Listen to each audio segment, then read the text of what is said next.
Jesus says, they will be left behind because they rejected me and my counsel. November 4th, 2014. Words from Jesus through Sister Clare, spoken by Jackie.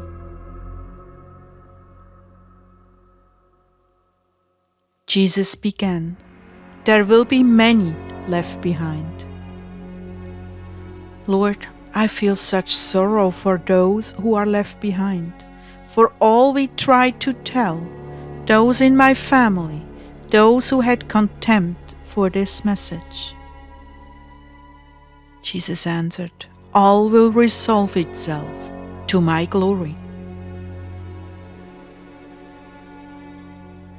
I weep for the innocent and the ignorant, the obtuse, the wicked, all who have ignored or rejected you, Lord, and the poor children who are victims of prostitution.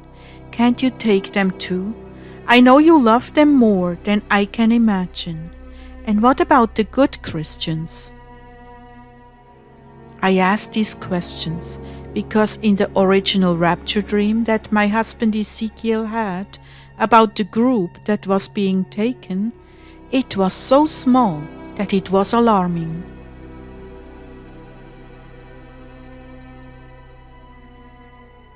There will be many left behind. As Jesus spoke these words to me, I resisted him, and I didn't want to hear what he was saying. He then spoke solemnly. Do you want to listen? Forgive me, Lord. And he began weeping. I don't want to leave anyone behind, but those who have continually rejected me and spurned my counsel cannot be taken. There are those who are in seasoned ministry and have decades of experience serving me.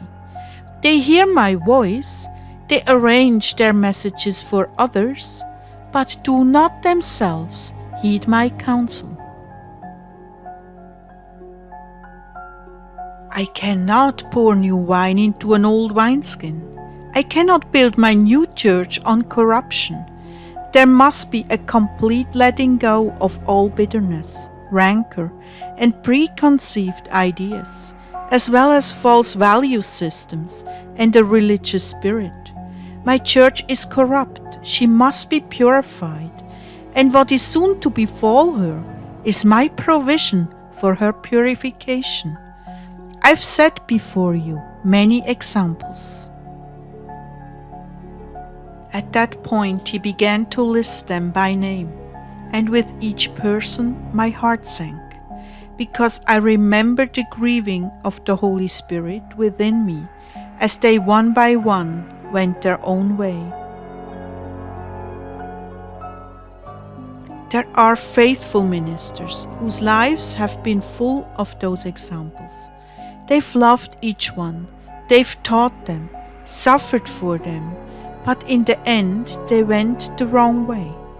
Over and over again they have borne the crushing blow in their hearts without bitterness and malice. Shall I not reward them for this?